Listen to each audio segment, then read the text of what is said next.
Okay, so we're going to get started. We got a really tight schedule tonight. I hope we don't run too far over our time limit. But thank you all for coming. My name is Chris Pimentel. I'm the incoming president of the Northeast Association of Energy Engineers.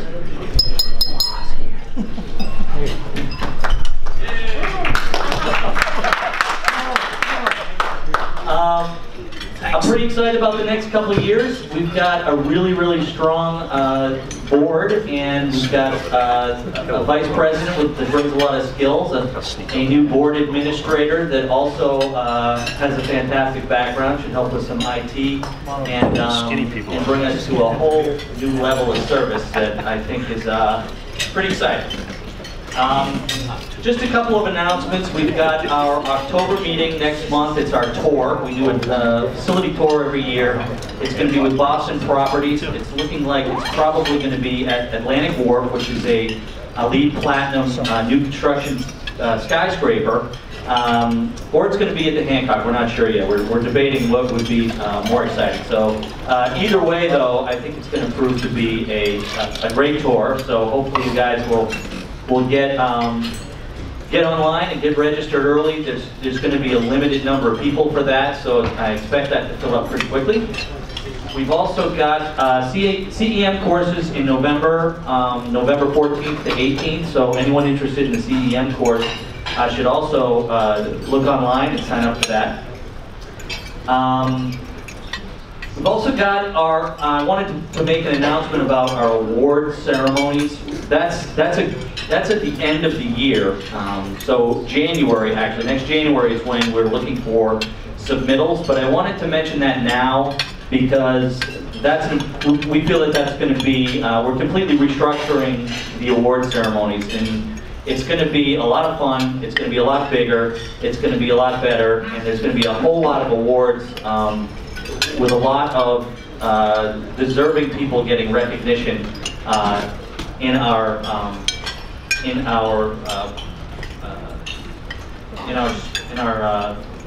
profession. So we're looking forward to that. It's going to be fantastic, and we hope anybody with either exciting projects going on or that knows people that deserve recognition will be looking, keeping an eye open for those email blasts and the publications that will ask you for submissions. So we're excited about it, and hopefully we'll get a lot of participation. Also, we have a student chapter energy event at Northeastern. Rishabh Sardana is leading that charge, and he's here somewhere, I believe. And he's gonna just say a couple words about that.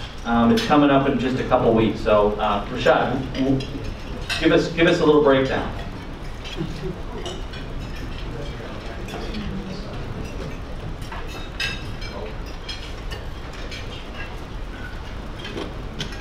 Good evening, everyone. My name is Rishabh, and I represent the... Is it okay? Yeah. Good evening, and my name is Rishabh, and I represent the student organization at Northeastern University. We are organizing an energy conference on September 30th. How is it different from other conferences? We thought that most of the conferences are knowledge transfer. So why not have this conference as a discussion, that is based around questions and solutions. So all our panel discussions have all the stakeholders in the energy industry, and they are going to be brainstorming in real time to answer the questions of audiences and certain topics that are decided in the panels. So a news alert will be sent by AEENE to all the members sometime next week, and the tickets will be out next week as well. September 30th at the Northeastern University campus in Boston. Thank you.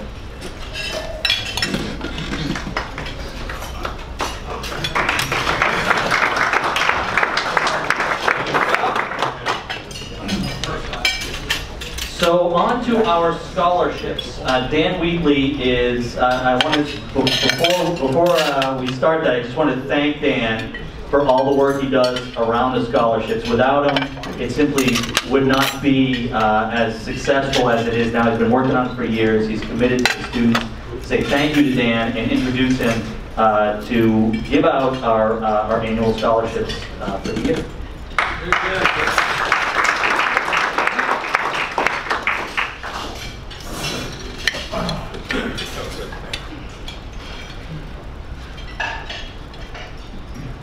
Good evening. Is that good? Can you hear me? Good? Okay. Right up on it. We have had for a number of years a pretty aggressive scholarship program here at our New England chapter. And we amped it up even more last spring, so this is a pretty exciting time.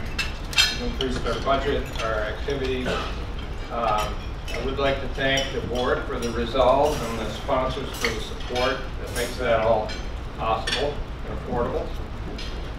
And this year we have the most scholarship winners we've ever had, by quite a bit. And we have the most scholarship winners here ever. So with that, mention a couple of things. That sounds a little better. Mention a couple of things. Up here, what you can see is a summary of the scholarships that were given out nationally and internationally. There were 22 awards by 10 chapters. These are initiated by the chapters who submit the students' applications with their recommendations. We're allowed to do up to 6, so we did 6. And also what we did this year is you're also allowed to do fully funded scholarships from the chapters. In the top category, those all come from the AEENE Foundation and funded by chapters. They're completely funded by us, or in this case, 14 awarded across the country, and we did 8 of those. So you can see there we have about a third of all of the scholarships in the country that were initiated by the chapter are initiated right here in the New England chapter. So I'm going to announce the scholarship winners. I don't actually hand out the awards tonight. The awards are delivered through the mail, checks and so forth. And we have a number of the students here tonight. We'd like to acknowledge them.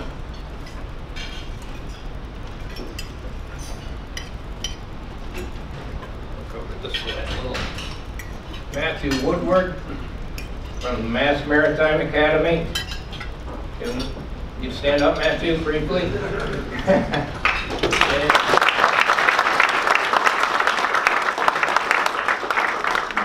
Actually, maybe we can hold the applause at the end because Chris is on me to save time. Andrew Brighter Wu from the Wentworth Institute of Technology. He did email me today. He was planning on coming and couldn't. Michael Keeney from the Mass Maritime Academy. Hey. Prasad, who you just met a few minutes ago, president of the Northeastern Student Chapter. Samantha Medeiros from the Wentworth Institute of Technology. As you can see up there, these are their students' majors on the right. Stephen Bucci, am I pronouncing that right? Mass Maritime. We have time to clap.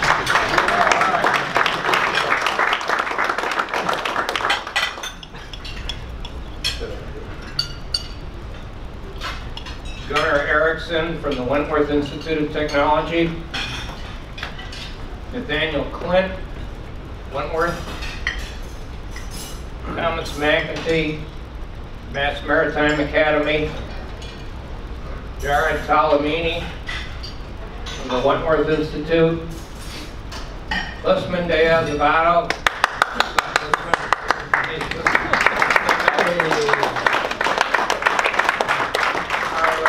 Our first ever winner from UMass Lowell.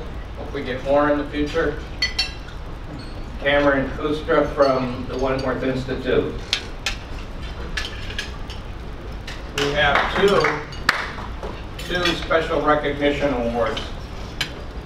The Arthur Orenberg Award. Arthur Orenberg was our treasurer for many years here. He was a real solid member and leader and mentor for many of us here in the chapter. Did a terrific job. Couldn't imagine how we'd get by without him, and he has really contributed greatly to making this chapter what it is. He retired a few years ago, and we named one of our scholarships in his honor. This would be originated from our chapter, what we consider to be the most outstanding application. This year's winner of the Arthur Ornberg is Ryan Galante from Mass Maritime Academy.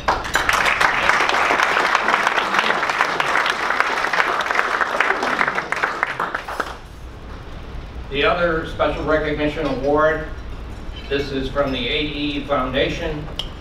All of the applications that go in from the U.S. and internationally are tallied up by the AEENE Foundation Scholarship Committee. They rank every single application. And the top 3 out of all the hundreds or whatever it is they receive, the top 3 most outstanding awards are special awards. This award is one of those 3, and this year's winner is Jamie Hayes, Massachusetts Maritime Academy.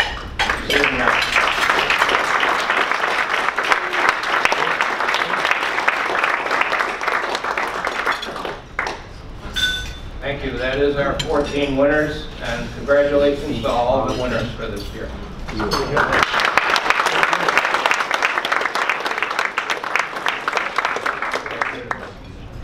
Winner right here. Okay. You roll it. You roll. Yeah, that was right there. Now I'm not needed. Spent a lot of time in Thank you, Dan. Without any further delay here, I think we should get going. Jody Beebe organized this meeting tonight, and I will hand it over to her. Thank you, Jody.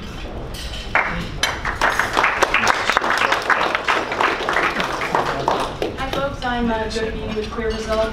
I'm excited to be here for our September program. It's the first one of this 2016-2017 year under our new president, Chris Pimentel. We're all very excited about that.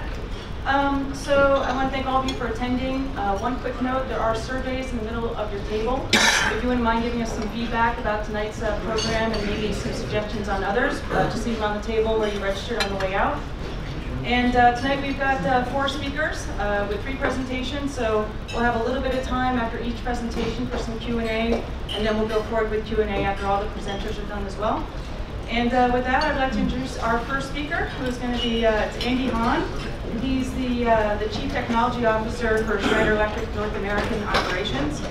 As you may know, Schneider Electric is the global specialist in energy management and automation, serving customers in over 1,000 countries. Excuse me, 100. We'll take 1,000 if you can find them. Soon enough, we'll be on Mars. We'll have 20 more countries to go around. To help them manage their process and energy in ways that are safe, reliable, efficient, and sustainable. Andy's most recent technology attention has been around the combination of advanced battery-based energy storage solutions with high-efficiency inverters as enabling subsystems for broadly integrated distributed energy resources. Beginning with Square D Company in 1985, Andy has led a variety of key product development and technical innovations during his 30-plus year tenure with Schneider, and holds 21 patents relating to circuit protection, relay, and power control, and he has a bachelor's degree in electrical engineering from the University of Iowa and an MBA with Duke University. So with that, we'll turn it over to Andy. Thank you. All right. Well, thank you, Jody. And I don't know, can you hear me in the back if I talk and you pick this up or no? I'm at the pull it? No, you can't. Here's the mic. Okay, will this help? There you go. Yes. All right. And if I drop the mic, you in the back, go. Okay, make sure you get it back up. All right, so thank you. I'm happy to be here. Thanks, Jody. And this is going to be a little bit at the beginning, a bit of a selfish pitch for Schneider Electric. And the first thing to note is that we're treating this topic, and something new that's happened within Schneider Electric is we're focusing on microgrids as a business, as a solution and as a business, not just as one of the segments or one of the areas where products that Schneider Electric manufactures globally can be used. So this is kind of a bit of a new and interesting investment that Schneider has made.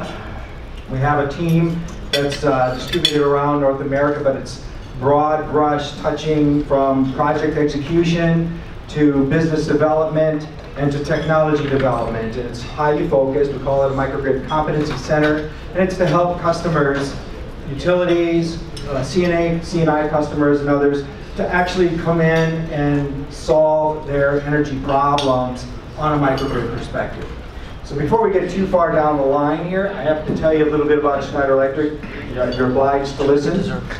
Many of you probably already know a lot about Schneider. We're a large international company. Okay, we have basically presence all over the globe.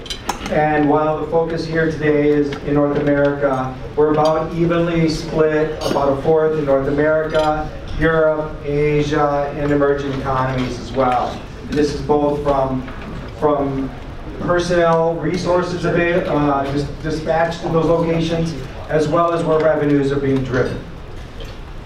In fact, for North America, you can see the numbers on the left. At least a fourth of our organization sits here in North America, and for the purposes of the conversation tonight, this is where the biggest part of the focus for microgrids exists globally inside Schneider. We've been in microgrids a long time. North America has taken a very strong leadership position because the market actually is following the opportunities here much more than it is in the rest of the globe. Everybody in the globe is kind of watching it right now. A lot of distributed generation is happening worldwide, but North America is where the integration of the resources, the integration of the use of the resources is taking much more dramatic foothold. All right, so what is it that we're talking about here? In the old world of energy, and you all know this, we generate in one location, we distribute it through a very sophisticated network for transportation, for distribution, and then all the way down to the loads at the end use points. And while that's served us well and does a very good job in North America, this isn't a bad place for energy, something has changed, and has changed dramatically in the past few years.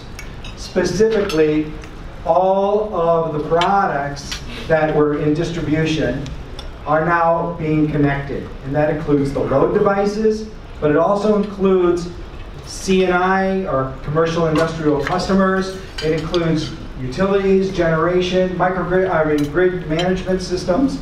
All of these are connecting together and allowing for the smart grid to take advantage of the fact that we can stick distribution in multiple locations. It doesn't have to be centralized, and in fact isn't centralized. A large portion of the generation is happening on a distributed base, and allowing that interconnectivity to be done correctly and to be done smartly is what's changed recently. So we have basically generation going in multiple directions, and we have generation and management of sources and loads interoperating cohesively. So this is why we come to this big question. And this question shows up in a lot of conferences, a lot of conversations that go on. What is a microgrid? All right, so we want to talk about a microgrid generally, and so you see we talk about the normal operation, how a generic grid would have been established and how it runs, and runs in North America, okay, especially, runs well. Also runs very well in Europe. So it's not like we're trying to fix a broken problem. We're trying to enhance a problem worldwide.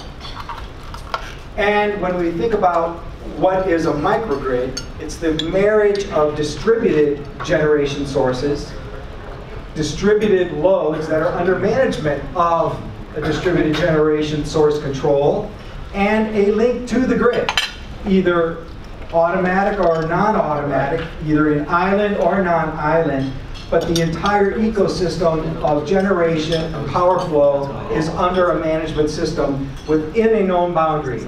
And this is really kind of tricky because there's microgrids that have happened over the 20, 30 years that have existed, and they're islands, and they're kind of almost grids. They're not microgrids in that form. But something that's interacting with the centralized distribution scheme and working independent of it, and or under control, and or with the loads in a known way is how it makes a microgrid a microgrid. And putting a boundary around that, deciding where the boundary exists, if it's at a meter, behind a meter, at a substation, wherever it exists, at that boundary, if you can put those kind of characteristics together, that's what we will call a microgrid. And this is where we'll see a lot of definitions coming from a number of institutions that have tried to bound this problem. And I will be putting out inside of Schneider, as the CTO for the microgrid business, a statement trying to capture all of those elements so that we in Schneider, which is global leader in electrical distribution and control, have our foothold in what that means in the conversations when you talk to us. All right, now why are there microgrids? Okay, so we don't have a problem, we don't have a bad grid, we don't have a problem with generation. What's going on? Why are people talking about microgrids? They're not waking up in the morning going, gee, a customer's going, I wish I had a microgrid, okay? They're thinking about some problem, some piece of their business need that isn't being served optimally because the grid wasn't designed optimally for their current situation. The grid was designed to do an effective job of distribution of energy. It wasn't designed to solve all of the key elements one particular customer might want. So if a customer is leaning very, very heavily on, let's say, reliable energy. Okay, we have a pretty reliable infrastructure in our grid today, but maybe it's not reliable enough. Maybe the reliability has to go up. Maybe there's disaster recovery needs for resiliency. Maybe there's a situation where the control system for the grid, microgrid infrastructure needs to have communication to let customers know elegantly what's going on, other than us putting a lot of hardware in place with UPSs and other things to become more interactive in a reliable means. Likewise, the grid becomes more reliable once we start putting a lot of reliable microgrids out there interacting with it. Another one might be somebody just has an efficiency or an optimization of their energy, and they want to use the microgrid at a local level that they can achieve their objectives. They can achieve their financial objectives, they can achieve their efficiency objectives, and be able to shop those objectives around because they own the assets or they're operating those assets locally, and they can make those interactions work responsibly for their own financial purposes. And then finally, there are many, many interested parties looking at green energy. How do I use energy today, and where is it coming from? If I'm tied to the grid, and I'm using the grid, I'm buying grid energy, where am I getting it? And what are my opportunities to ensure I've got that energy coming from renewable sources where I'm trying to make claims about that? And I can do that with generation of my own, I can do that with contracts with utilities who have to otherwise grab the green energy. But there's a number of angles of how that problem is solved.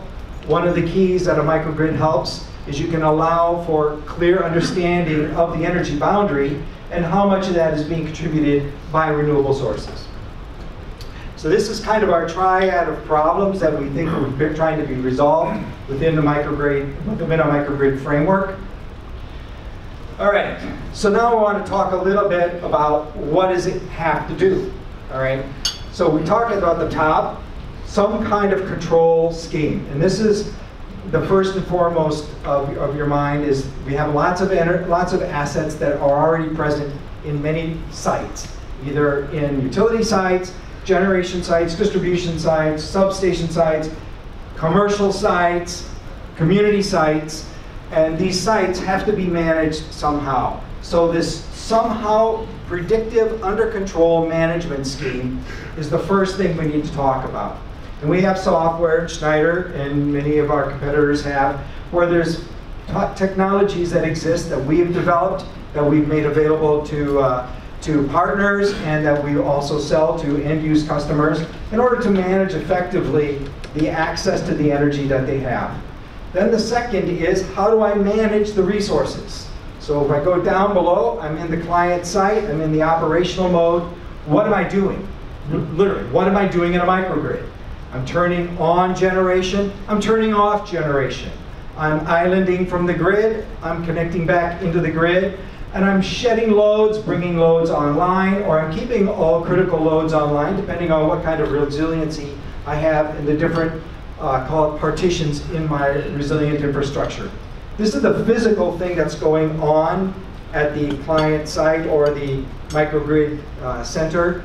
And then the connection and the control of the management of all of that is at a higher level, and it can be connected and oriented with the utility partner. That might not be a utility, but might be some other financial partner in between, and with the end user, in case the end user isn't yourself. So this is kind of high level. What I want to talk about here is this top level piece. So in Schneider, we have some new technologies. This is an important one, and it's important for everybody to understand what we're trying to do here. We're connecting the grid, we're connecting distributed generation, we're connecting loads and load management systems. We're putting them into a very easy, visible framework and allowing a user, a manager of the microgrid, whoever that is, and keep in mind that's one of the unclear situations, because it could be management of a microgrid could be from a utility, could be come from a end user, could be coming from some other manager in between. But the manager of the microgrid has to make the choices of what they want to accomplish from those three elements. Are they getting energy from their renewable sources? Are they buying energy at the lowest cost they can from the utility? Are they working with the utility to actually make that acquisition, okay, so that they buy the energy when it's the lowest cost, either directly or indirectly through demand response?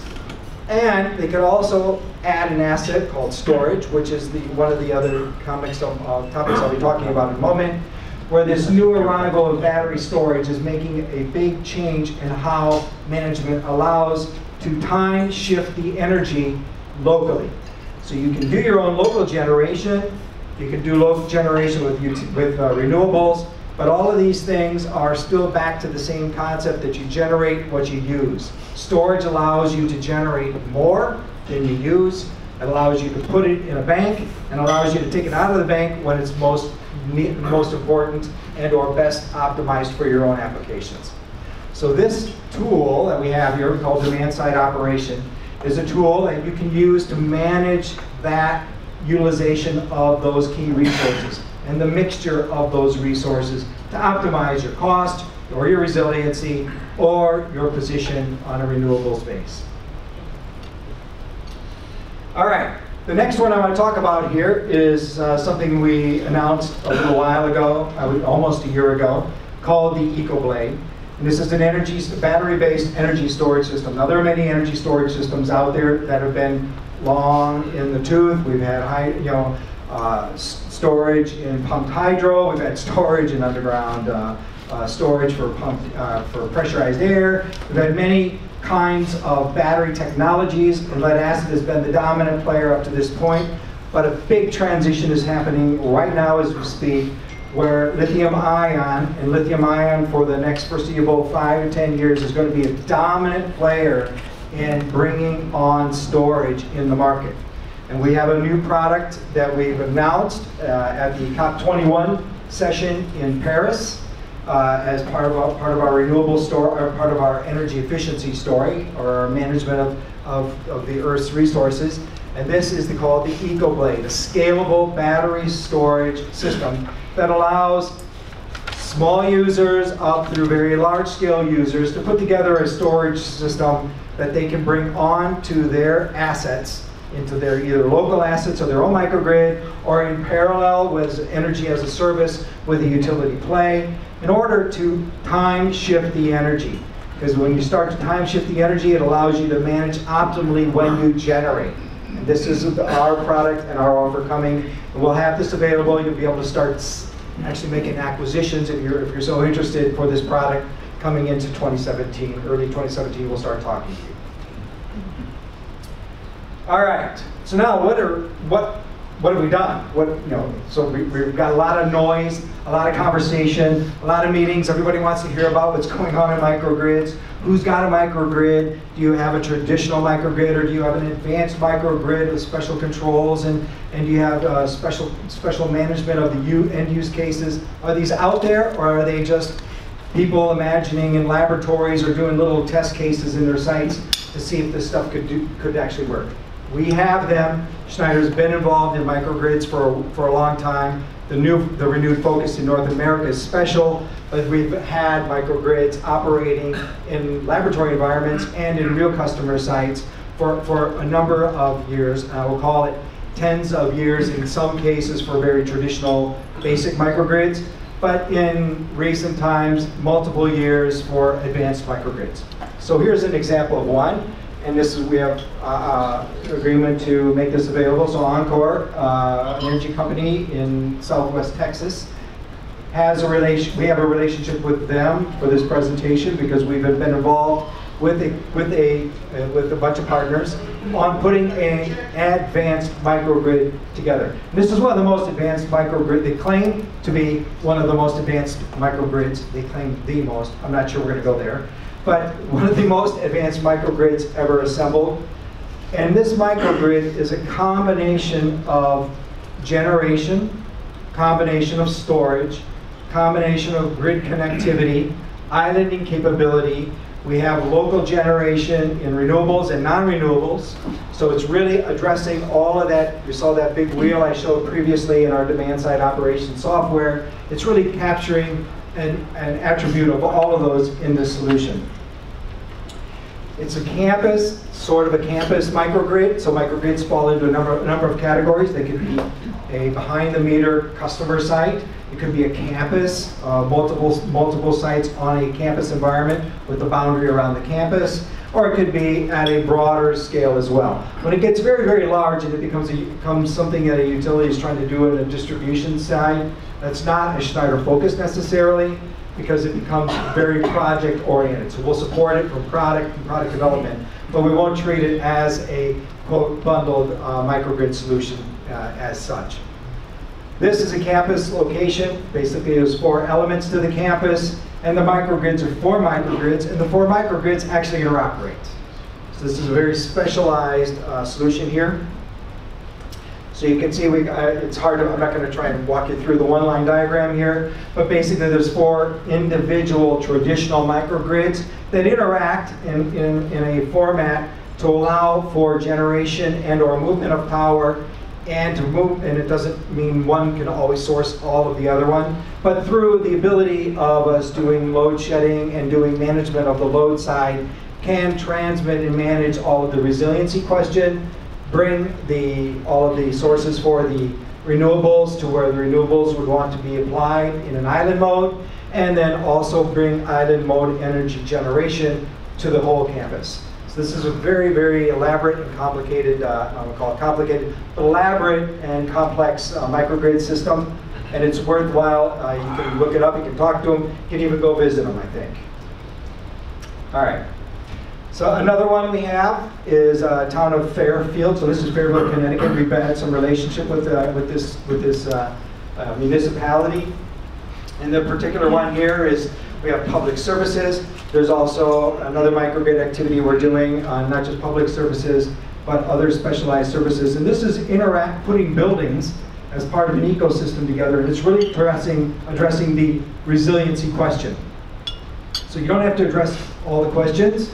It doesn't have to be efficiency. It doesn't have to be efficiency and resiliency and optimization and renewables. It can be one of those boxes, whatever makes sense. In this particular one, the town of Fairfield is looking at it from a perspective of resiliency, managing their public services. And we have here some you can see some of the one-line activity on here. So we have a shelter location, we have fire department, police department, all of these interacted in a resilient grid infrastructure. And we have then renewables integrated into the system and an ability to shed responsibly the renewables in order to maintain the resiliency for this particular location or set of sites. We've done this again, that's in addition to this on the town of Fairfield for these sites. We have another set of activities we're doing which are actually talking about some efficiency, not just the resiliency side of this as well. So this is actually operational and going right now.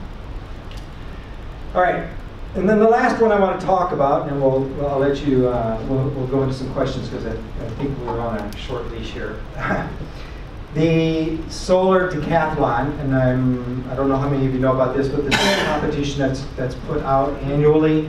It shares between Europe and the US, alternating years. We were part of the very first one, and Schneider Electric was here in the US, was actually started in Washington, DC. And we've been providing, as a microgrid, a small microgrid, but it's sort of a portable microgrid, the support for this solar decathlon event. It basically, as you can see the numbers, we put about 190 kilowatts of available solar back into the grid as necessary, because remember, in the solar decathlon, we have solar generation that we do. There's also the buildings, that the houses or these university projects that are done. Some of them actually have more than net zero generation, and they can also be contributing to this microgrid.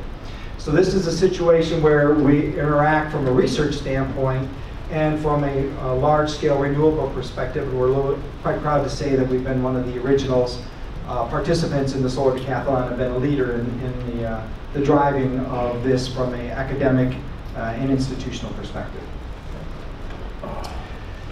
All right, so with that, that's all I have to say. What I will tell you, and I think you're going to publish this, there is a microgrid. Visit the Schneider Electric microgrid website.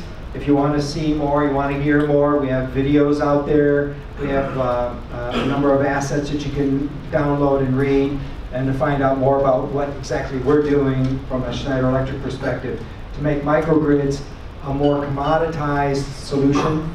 That's part of my primary mission, is to not make it all bespoke, but really bring it standardized, repeatable, reliable, easy to deploy solutions to enable end-use customers, either commercial, heavy industry customers, or even into utility distribution level customers, to make microgrids a very, very easy yet reliable system to put in place.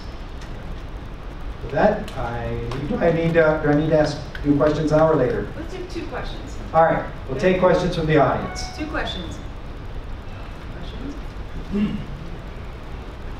We'll start here and we'll come back. Those are the 2 questions right here. Joe Wall with Eversource Energy. So, yes, Joe. Working with a gas and electric utility, we're mostly concerned with trying to balance the load, try not to blow up too many things, keep the wires from melting. And it's mostly reliability. That's Yes. kind of the job line. Keep the lights on, keep the donuts going. From what did I understand your presentation correctly? That the microgrid solution will balance a number of things. You've got asset allocation, which is dispatch. You know, it's resources, whether it's DG or a system. You've got utilization of those assets, because the capital cost that was invested to put in, whether it's DG or battery storage or renewables or not. Where I'm going with this, I'm trying to compartmentalize the decision making. I'm trying to visualize the logic flow that you have, the conversation you have with your customers, and say, well, you just tell us how you want to control this and what your priorities are, whether it's reliability, you have an appetite for renewable energy, you have to retire debt, you want to buy at lowest cost. If you could just help us figure out what that logic diagram is, we can build it for you. Did I understand enough of your presentation? It's largely there, but I think what I would like to add to that, and it comes back to your role, okay, and what you talked about. You talked about resiliency as a story that you're leading with. There's some problem or some interest that the customer wakes up in the morning with and goes, I want to deal with this, or that they're willing to entertain a first conversation on. It's not a microgrid, okay? It's, I want to go put, geez, I hear about everybody's putting solar out on the rooftops of their offices. I want to put solar up, okay? This is how a lot of these conversations start. Then you start to find out why they want to do that and what they're going to try to do with it, and you go, well, you know, I want to be able to use solar when in fact I've got an outage. And they find out, well, you can't use the solar when you've got an outage because it's grid tied and the grid goes down and your solar is obliged to shut off, okay? Not that it does, it has to shut off. So you can't use the solar in this category, and they go, well, gee, that's not going to help me. And the conversation kind of moves more broadly down through these other angles that we talked about. And then having a microgrid story, a complete microgrid story that says, oh, by the way, you got storage. You put storage in with your solar. You have another element. By the way, do you want to use some heat? Maybe you want to do combination heat and power and help drive efficiency in your site. Or you can add in, I want to do some selling back to the grid, but I also want to have some of my assets. When I have a problem with the grid, I want to shut them off. I don't even want to energy on them.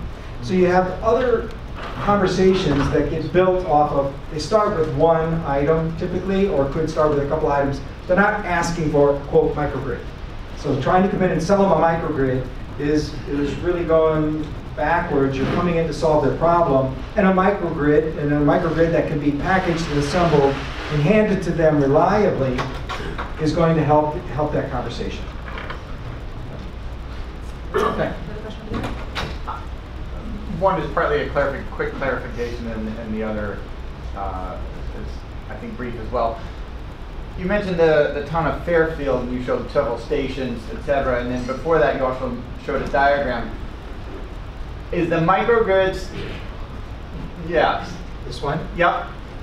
Those, I would presume from a previous slide, they're all interconnected. They all have a single interconnect to the grid or to the utility, etc. Is that how you're defining the microgrid? So this kind of comes back to the what is the microgrid? You're expanding on the initial question or the initial point. You have to define call it an energy boundary. Yeah. Okay. And you take that energy boundary, put your marker around the energy boundary, and that might be in a building at the meter, okay, and anything behind the meter. It might be in a cluster where there's a relationship of interacting assets or sites that exist in their own separate microgrid, okay, and that microgrid is then the boundary condition to the central grid. So you have to bound the problem, okay, and put your marker around what your assets, the distributed generation assets and the load assets are going to be interoperating, and where's the control for that happening. Was it? Okay. All right. Can you stay a little bit in case we have questions a little later? I will be happy to stay. I'll be here all week now.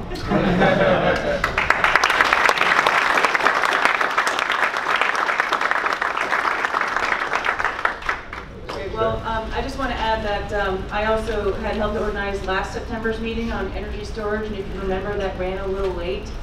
And I'm sorry to say, I think this meeting is also going to be running a little late, so I just want to prepare you for that, but it's a great topic. I'm glad to have all of our speakers here, and of course all of the attendees as well.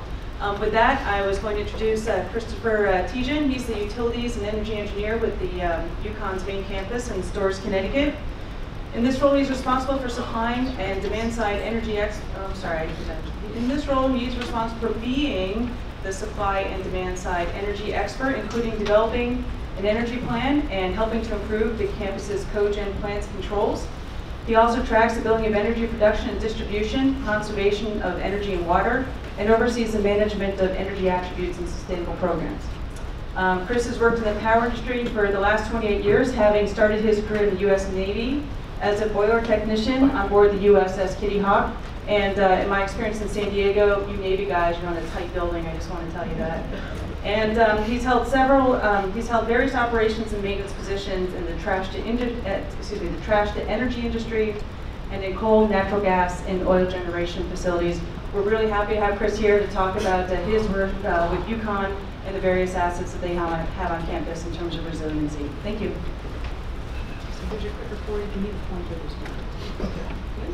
Thank you. Hello, everybody. Can you all hear me? All right, excellent.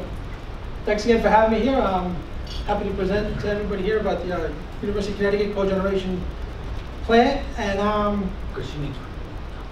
okay. No, you have to eat this microphone. Yeah, it's right up on there. All right. So just a little bit about the Storrs campus. 30,000 students, faculty, and staff. Over 10 million square feet of heated and cooled space. School's getting lots of accolades lately. 5 years running for the Sierra Club. 6 consecutive years, top 25 public universities. And to help support the university, we have a 25 megawatt cogen plant. We've got a wastewater treatment facility. We also have a reclaimed water facility as well. Besides fire department, police department, and all the associated services. So it's our city. The cogen plant, how did it come about? Going back to the early 90s, Professor Langston of engineering in UConn, he proposed to the Board of Trustees that this would be a great idea for the university because it had a large demand for steam, electricity, and chilled water. So he knew the need for it back then, and he was finally able to persuade the Board of Trustees, and it went into operation in 2006. So the cogen plant at back in 2006 initially cost $81 million. And over the course of its 40-year life cycle, it's expected to save $180 million. So, I mean, that is the driving point for a cogeneration plant, is for energy savings, greenhouse gas reductions, and reliability. Going back to microgrids, reliability is everything for the campus because as the university is growing in engineering fields, there's many labs, and there's a lot of money spent within these labs. So reliability is key.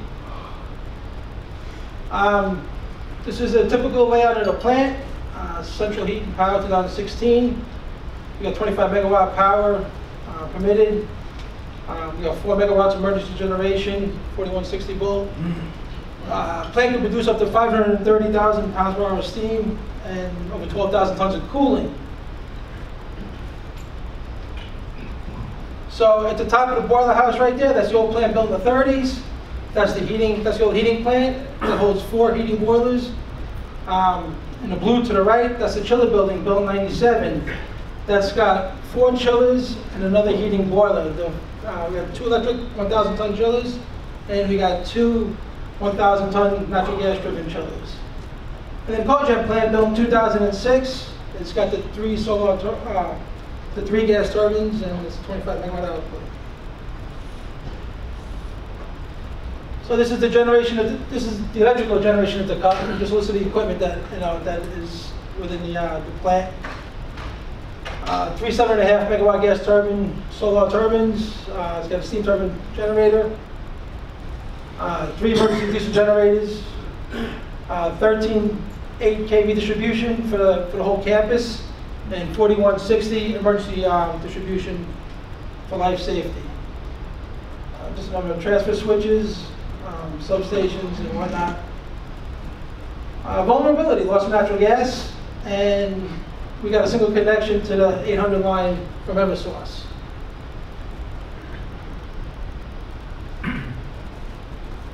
Took the snapshot last week on the 8th. You see it on the right-hand corner. That's right there. So this is the plant operating at 2 in the afternoon. It's a relatively hot day out. The campus is fully loaded up with 30,000 people. And right here, 3 units are in operation. And they are what we call T5, that they are full load, 100% capacity. This, I would say, is what makes UConn, the main campus, a microgrid. At all times, we are constantly connected to the grid. In this one right here, the campus load is 22 megawatts, we say 22.5 megawatts, and we're only producing 22 megawatts. And the reason why that is, it's just the nature of the beast, I want to call it. So the turbines at 50 degrees air intake are only going to produce 7 megs, not 7.5 megs. 7.5 megs you're going to get at 10 or 20 degree inlet air temperature. The steam going out the campus is minimal. Might be 25,000 pounds an hour. The majority of the steam that the plant is producing is going to the steam-driven chillers right here. Actually, 5 is out of service for maintenance, unfortunately. We had 6, 7, and 8 running, and with chiller 4, which is the electric-driven chiller, because chillers 1 and 3, we were having issues with our Tecogen gas-driven chillers at the time. So we are keeping up with chill water load, keeping up with steam production. We were just importing power at the same, to maintain campus power. Now, what makes, at the same time, what's happening here is load shedding gets armed. So in the event that 1X32 opens, which is the load side disconnect right there for the campus, this 5P3, the 5P3-2 main breaker that feeds a quarter of the campus, that would open up. So when that opens up, if we ever lost the 1X32 opens because there's an issue on a 69 kV side, the Eversource side, this set of breakers will open up, and that'll allow the gas turbines to keep running to support the rest of the campus. So that help keeps the microgrid and resilient and reliability factor for the campus.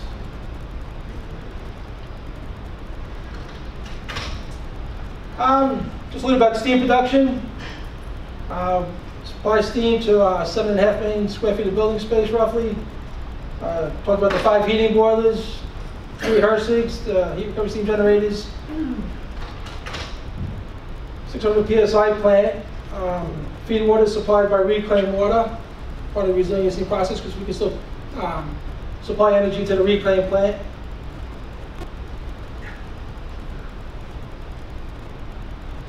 This is the main steam distribution map. A couple miles of underground steam pipe. Like the rest of America out there, sorry. We got a lot of old and aging infrastructure out there. So right now there's a huge push for replacing underground steam piping, condensate piping, and that helps make the campus more reliable. Just an overview of the chillers. Capacity, the 4 steam-driven chillers, 2,000 tons apiece. Also the South Chill Water Plant, 1,000-ton capacity. And on the bottom there, 97 systems that are standalone. So whatever we can get chill water to from the plant, the buildings carry their own chill water. So as long as we can maintain electricity going out to the campus as a microgrid, these buildings can maintain running. And the same goes for the steam as well. Whatever we can't supply steam to, they got their own boilers.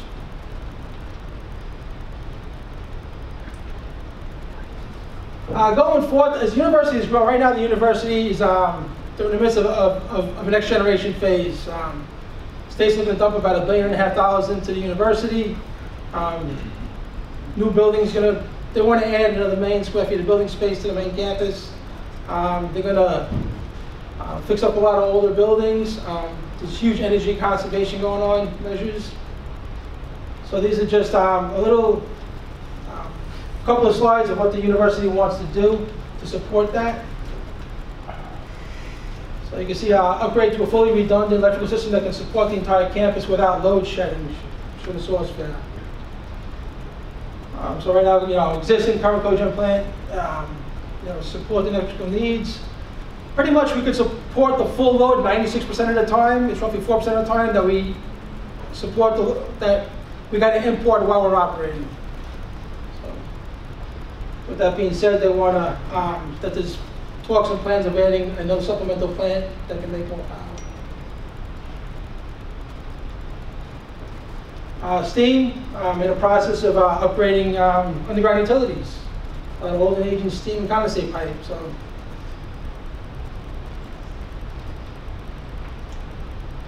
Chill water, they want to tie the CUP central plant into more buildings, increase capacity. In the long run, from a maintenance standpoint, it's economically the right thing to do.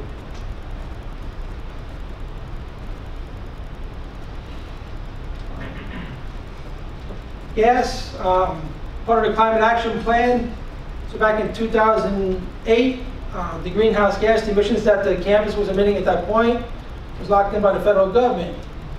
Going forward, there has to be reduction, I believe in the neighborhood of almost 30% from where we were in 2008. So as of right now, there's a huge push for energy projects. $6 million lighting project.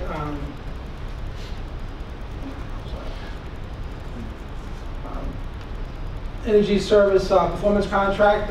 Phase 1 is in process right now. Upgrading steam condensate lines, retro commissioning 7 buildings, upgrading lighting and mechanical rooms.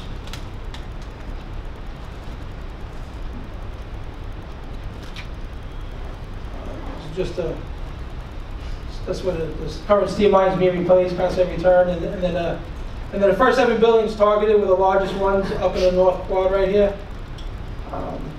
Chemistry, pharmacy, Aggie Bio over here. Just a slide about the service performance contract. Just gives you a price. The annual savings from the energy savings that the Metro Commission is going to help. The Yukon Depot campus. Back in 2012, there was a fuel cell that was installed at the depot campus. It's been operating since. It's 400 kilowatt. These are just some of the statistics of the fuel cell. Now, when this fuel cell was authorized and became operational, they were going to try to make the depot campus an actual microgrid. But due to company going under, that kind of it's gone by the wayside for the time being. So it's just been put on hold. So right now it's operating the fuel cell. It's pretty reliable. And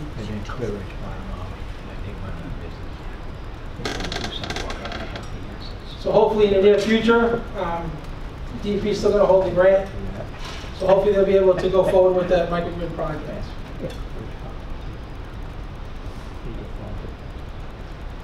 Chris, the depot campus is about a mile from the school? Yeah, that's correct. It's about a mile away.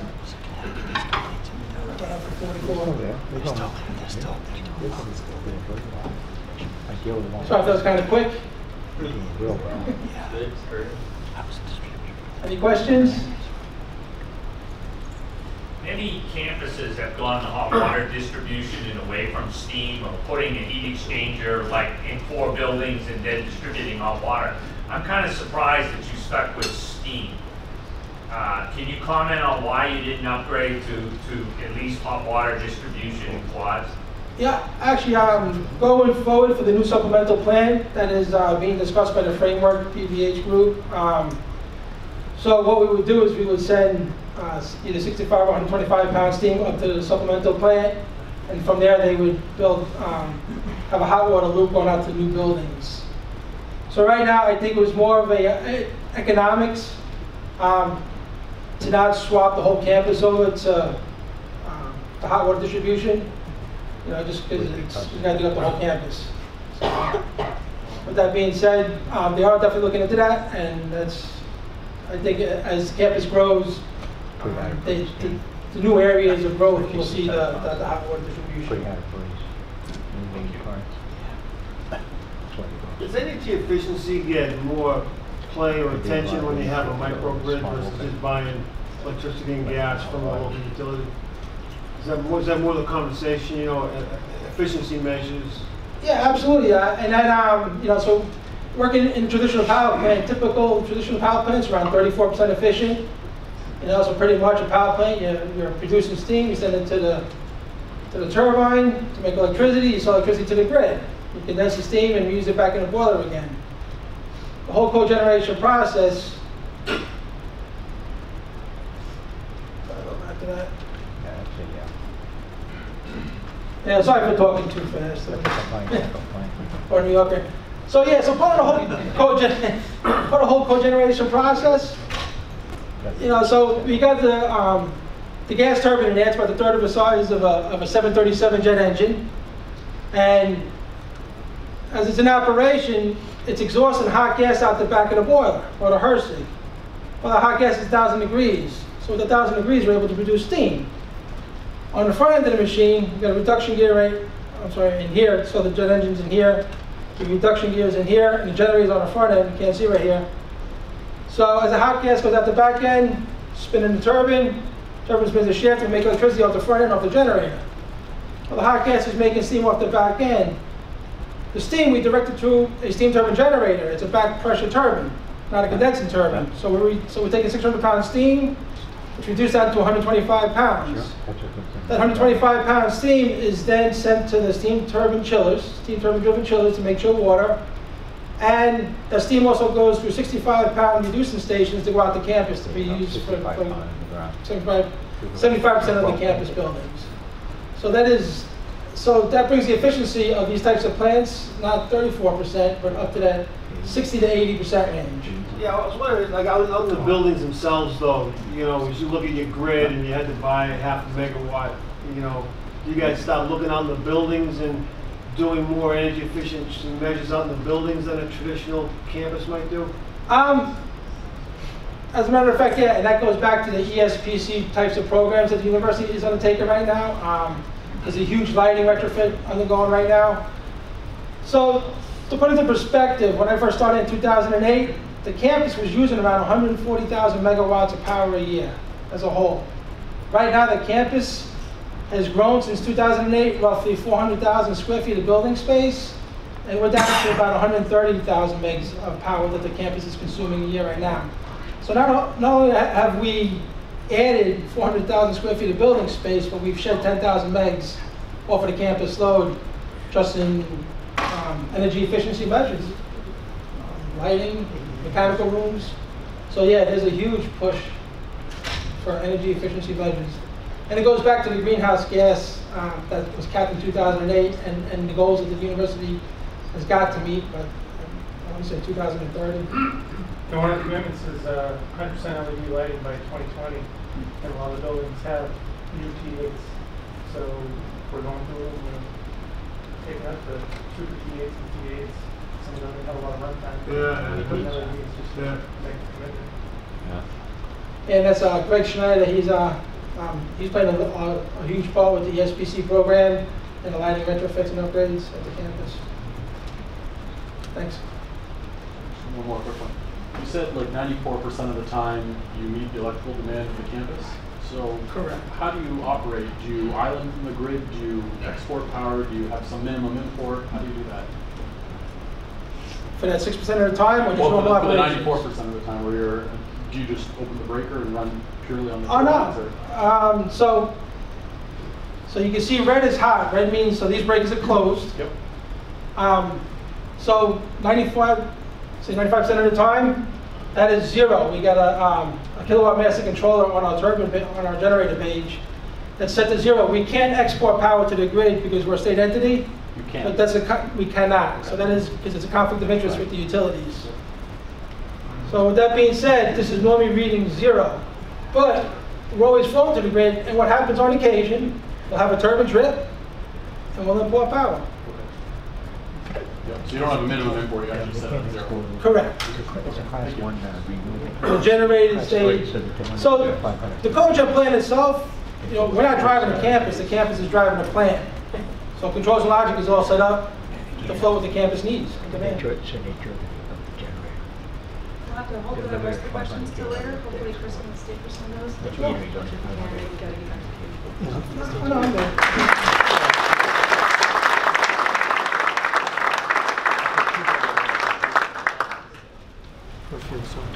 Okay, last but not least, want to introduce our two next co-presenters. The first is Travis Sheehan. Travis is a senior infrastructure advisor at the Boston Redevelopment Authority, the City of Boston's planning and economic development agency, if you haven't heard of them. Travis develops and implements the city's community energy planning program that includes regional infrastructure studies, energy pilot projects, and trade articles. He focuses on the integration of local energy technologies with urban development, such as energy generation and storage, district energy, and microgrids. Before joining the BRA, Travis advised governments, corporate clients, and investors on resiliency and sustainability strategies for urban developments in the US and India. He received a dual master's degree from MIT in city planning and architecture, so thank you, Travis. And we also have Eric Morgan. So Eric, this is what Eric gave me for his bio. Eric says, Eric Morgan holds a technical staff position at MIT's Lincoln Laboratory and acted as a technical lead on the Boston Community Energy Study, which you'll be learning more about just now. So I just want to mention that Eric does have a Bachelor of Science from UMass Amherst from the Department of Mathematics and Statistics. He has a Master's from UMass Lowell in Energy Engineering and a PhD from UMass Amherst in Mechanical and Industrial Engineering. So He has a great role now, but he also has a deep history in terms of working on not only this type of a project with microgrids. His research and published papers have focused on solar, wind, water purification, along with other topics such as wind-powered ammonia synthesis and marine energy harvesting. So a broad background in many interesting technologies. So with that, I want to welcome Travis and Eric as well. Thank you. So we have the clicker here, and if you need it, clicker's here, and there's a clicker. Great, thank you. Thanks to Jody and Andy and Chris, great presenters, a great organization here. Thank you all for coming. Again, I'm Travis Sheehan. I work for the Boston Redevelopment Authority. It's Boston's economic development and planning agency. We're a separate, non-tax-based entity. We basically just have a lot of rental properties that pay our salaries. It also means that we have a lot of land holdings and the ability to develop infrastructure if ever needed. So the study came out of the Redevelopment Authority because the city of Boston has many aggressive climate goals, including greenhouse gas emissions reductions, increase of resiliency for all types of essential services for low-income communities. And when Andy was talking about the energy boundary, the energy district, imagine your home. Now imagine somebody's planning a microgrid in your community. And one plan has your house inside the microgrid. And it means that regardless of the type of grid outage, you will have service. And then imagine the second plan that's on the table has your house outside of the microgrid. That is the issue that I deal with hundreds of thousands of Bostonians every single day. And something that I have to take very seriously in terms of the way that we message the fact that we are studying microgrids, message the types of technologies, and working between all the different stakeholders. I find myself, a planner at a planning agency, talking about somebody else's infrastructure, the utilities. So my role is to build partnerships, to take ideas that I fostered throughout my master's thesis at MIT and worked on later on, and bring them into communities to help structure business models so that multiple owners, public sector buildings, private commercial buildings, can actually work together in an energy district. Currently, there is not a single microgrid in operation right now that hasn't been done bespoke that has a business model where multiple different entities are served by a unique microgrid. It doesn't exist. It's called a multi-user microgrid, it's called a commercial microgrid. If they're happening, they're kind of in the middle of happening, or they're legacy from a long time ago with very specific regulatory carve-outs that are very unique and very not doable in today's utility paradigm. So that's the world I tromp in. I hope I can give you a brief introduction to how we did a study to scope the possibility and feasibility of microgrids all around Boston. So in addition to our aggressive climate goals, we're looking at these different trends that have been going on in the United States. Superstorm Sandy creating hundreds of thousands of millions of outages within the New York area, leaving people stranded for a month without power, without essential services, taking out pumping stations for water service, taking out life safety equipment within hospitals because the diesel generators were on the roof, but the pumps for the diesels were in the basement. That's why microgrids. Microgrids, in addition to that, have the promise and the potential of creating savings. Why? Because the spark spread between a natural gas generator and electrons coming from the utility wire. Because energy efficiency, the way that City of Boston promotes microgrids is that it's actually, we use a term called community energy solutions. And since we're speaking to an expert group, I'm actually going to refer to it as that. CES, Community Energy Solutions, includes energy efficiency within the buildings. That's the first place you want to start, actually. Because why build more generation if you could reduce load on the front end? District energy and microgrids, that's the threads that connect all the buildings. That's the electrical distribution, that's thermal, that's heating and cooling, that can also be steam depending on what types of process loads you have, and then distributed generation. I lump storage into distributed generation just to make it easy, but these are the three elements that the City of Boston uses when we talk about microgrids, when we talk about community energy solutions. Now imagine going to a bodega owner and saying, hey, we're doing a study in your neighborhood, would you like to join a microgrid? And trying to message the fact that it could save money. The fact that, oh, we may have to come and do improvements on your building for 6 months before we can actually hook you up. These are the types of challenges that are the reality of doing what seems like a great value proposition. The reason why we don't have commercial microgrids right now is because large commercial and industrial customers, they get it. They do improvements on their properties all the time. But when we're talking about buildings under 40,000 square feet, we're dealing with less sophisticated property management companies, or rather, property management companies that don't have the margins to go out of business for a while they're getting improvements done in their buildings.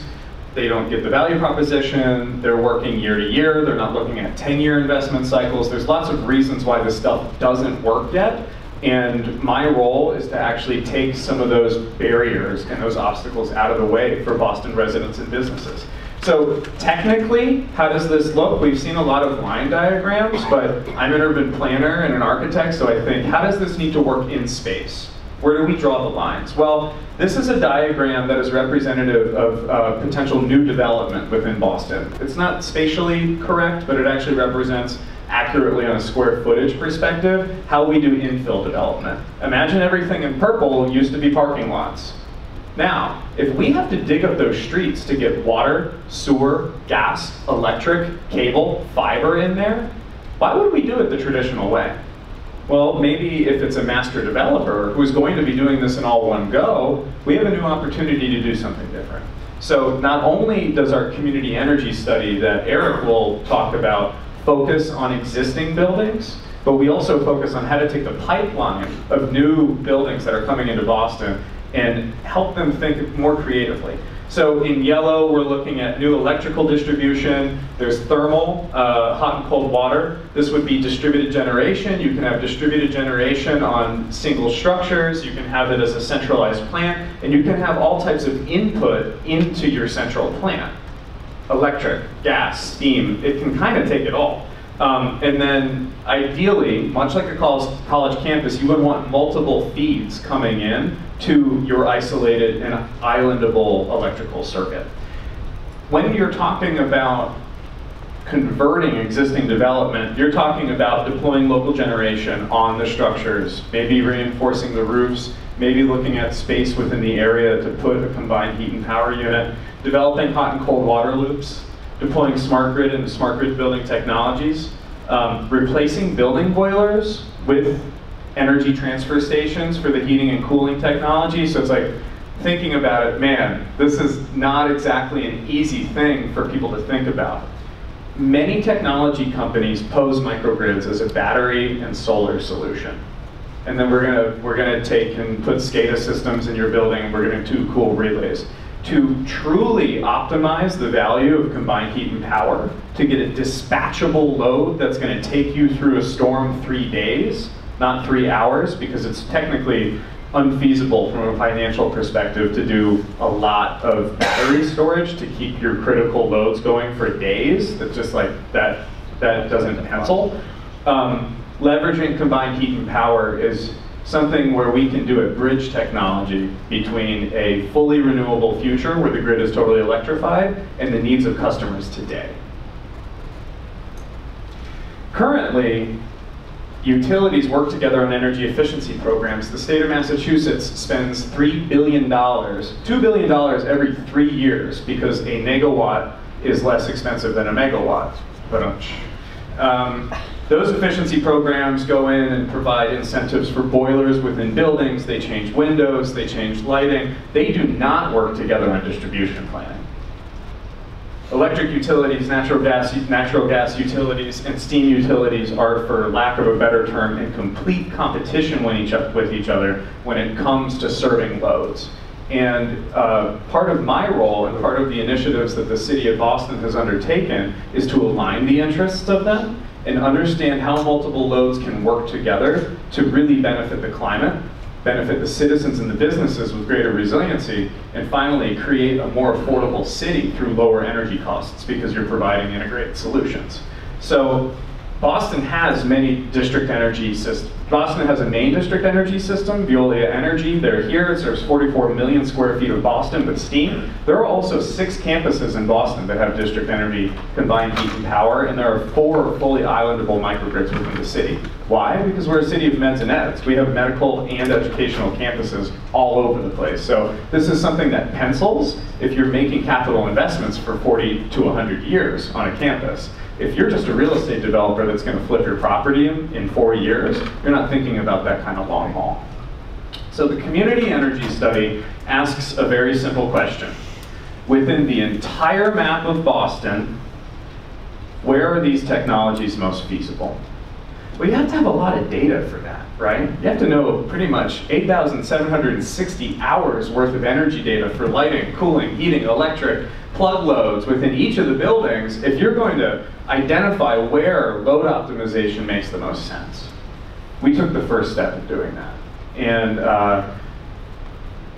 we're very grateful at the city to have had the partnership of MIT Sustainable Design Lab and also our presenter here, Eric Morgan's team at the MIT Lincoln Laboratories, to build out an hourly model that ran for 1 year of every single building in Boston that used solar shading, that used different types of load patterns for different types of loads, industrial, commercial, small residential, large residential, mid-sized commercial, restaurant, fire station. We had 48 different load types multiplied over floor areas in a 3-dimensional model that created a heartbeat of a city, onto which we could then map different technology solutions in clusters to see, will they save money? Will they increase resiliency? Will they reduce greenhouse gas emissions? So the goals from our 2014 Climate Action Plan update really are driving this kind of activity from a policy perspective. We are interested in promoting on-site CHP, renewables, and district energy. And our supply targets are 15% energy use from cogeneration within the city and 10 megawatts of commercial solar generation by 2020. We quantified the overall benefits of this work in the city of Boston, and with a private development rate of return, private capital invested in these projects, over a 25-year investment cycle, we could save Bostonians $1.7 billion in energy costs. That's after the projects have paid themselves off. That's on a select number of the ones that you'll see from Eric today. But with that introduction, I will say what we're doing now is we are scoping out the results from this study. We are approaching stakeholders within Boston, and we are asking for their energy data. We are signing memorandum of understanding with our investor-owned utilities to ensure that the feasibility studies are actually going as planned, that we have a pathway to project implementation, as opposed to just a lot of policy talk. But it has taken 3 years to get here. It has taken working with 2 state administrations, 2 city administrations, regulators, investor-owned utilities, meter owners, property owners, technology developers to really make this what is to be a reality. We're very close to having announceable pilot projects, and thank you very much for letting me share all that with you. Good job.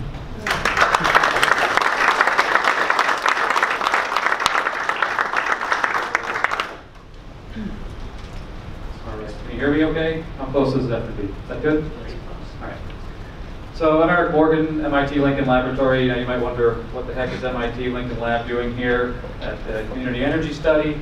Don't they do radars or other sensors? The answer is yes, we do that, but we also are interested in the resiliency of the grid itself. So Superstorm Sandy, for example, Travis mentioned it brought the utilities down in New York City. That's something that we try to prevent. It's a national security issue. We don't want that happening in California, in Massachusetts, and New York all the time. We want basically 100% electricity on demand all the time. So that's what our job is to try to figure out how to provide that a little bit, a couple more layers of protection than we already have. So one way to do that would be to basically segment large cities like New York or Boston into microgrids.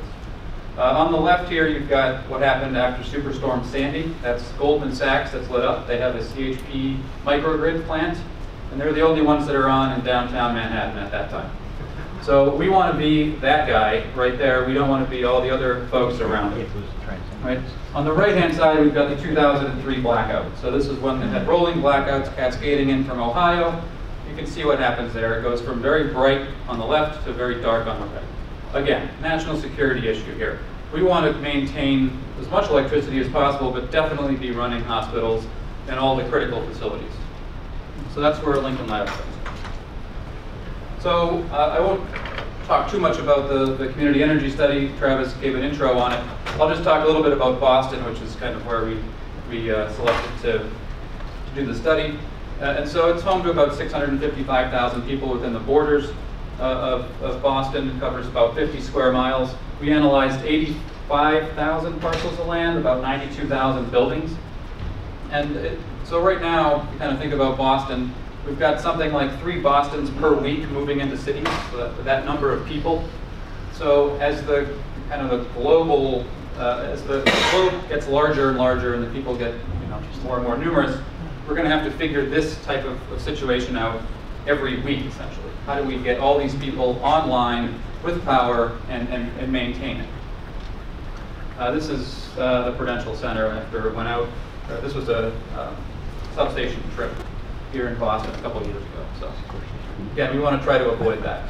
So what do we have for data? Travis mentioned we had tons of data, and that is true. We have data on all of these 85,000 parcels.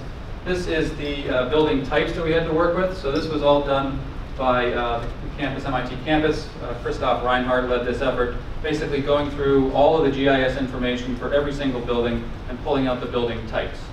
Once we have the building types, and we have the building vintages, this is now very old building stock. I should mention, red is residential here. The residential is also pretty old. So we've got old building stock, we've got a lot of old buildings. What do we do, and how do we basically pick where you'd put a microgrid on this map, right? And what kind of information do we need to do that? So they were able to take all of these footprints from the GIS and build 3D models of every single building in the entire city. So they did that by starting with the footprint, building it up on a computer program, adding a sun layer, so shading essentially, and then kind of running kind of basic physics on the structure itself to see how it would respond to different heat loads or cooling loads. And so they could model every single building. So now about 85,000 parcels are in here. And the resulting data set looks something like this. This is District Hall, where I gave a talk last year. So we've got 4 profiles. We've got plug load, anything that you would plug into a wall, so computers, televisions. We've got cooling load, so this is basically just air conditioning that's broken out of the plug load. If you add these 2 together, you get electricity. You've got, this is heating load, so you can see June, July, August, September, there's really no heat. And then this is hot water. So this is basically your thermal. So we've got electrical, thermal. And this is 8760 data, so we have this for every single building. So 8760 times 85,000, that's a lot of data points, and times 4. So this is about 60 gigabytes of data that we're talking about. Can run basic statistics on it. Like I mentioned, this is residential here, so we got a lot of residential. More than 90% of Boston is residential. In terms of floor area, it's about 55%. But in terms of total energy, it's under half. So if you look at these giant bars here, this is offices here in blue. So for total energy, gas, electric, blue starts to dominate. That's office buildings. Medical labs, as Travis mentioned, take up a huge share, even though they're essentially absent from this plot here. So a couple of medical buildings will consume a lot of energy. So how do we keep those online? If we aggregate all the 8760 data from all of the buildings, you get a heat map of what the energy flow is. And this is now energy, which is electricity plus natural gas, no efficiencies included. You get this heat map. So on the right there, it kind of gives you the scale. So I think we're running, about 8,000 is the maximum in January.